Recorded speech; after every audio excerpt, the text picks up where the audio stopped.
My reasons for marrying are, first, that I think it a right thing for every clergyman in easy circumstances, like myself, to set the example of matrimony in his parish. Secondly, that I am convinced it will add very greatly to my happiness. And thirdly, which perhaps I ought to have mentioned earlier, that it is the particular advice and recommendation of the very noble lady whom I have the honour of calling patroness.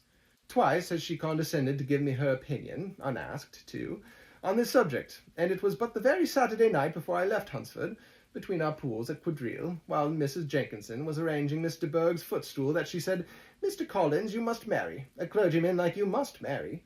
Choose properly, choose a gentlewoman for my sake, and for your own.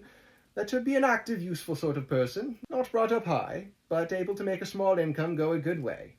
This is my advice. Find such a woman as soon as you can, bring her to Hunsford, and I will visit her. Allow me, by the way, to observe, my fair cousin, that I do not reckon the notice and kindness of Lady Catherine de Bourgh as among the least of the advantages in my power to offer.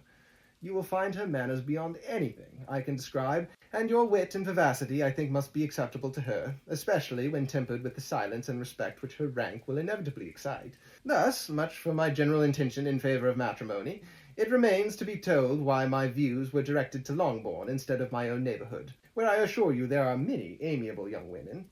But the fact is that, being as I am, to inherit this estate after the death of your honoured father, who, however, may live many years longer, I could not satisfy myself without resolving to choose a wife from among his daughters, that the loss to them might be as little as possible, when the melancholy event takes place, which, however, as I have already said, may not be for several years.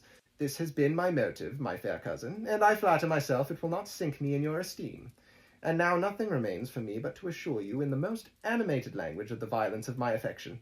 To fortune I am perfectly indifferent, and shall make no demand of that nature on your father, since I am well aware that it could not be complied with, and that £1,000 in the 4%, which will not be yours till after your mother's decease, is all that you may ever be entitled to. On that head, therefore, I shall be uniformly silent, and you may assure yourself that no ungenerous reproach shall ever pass my lips when we are married.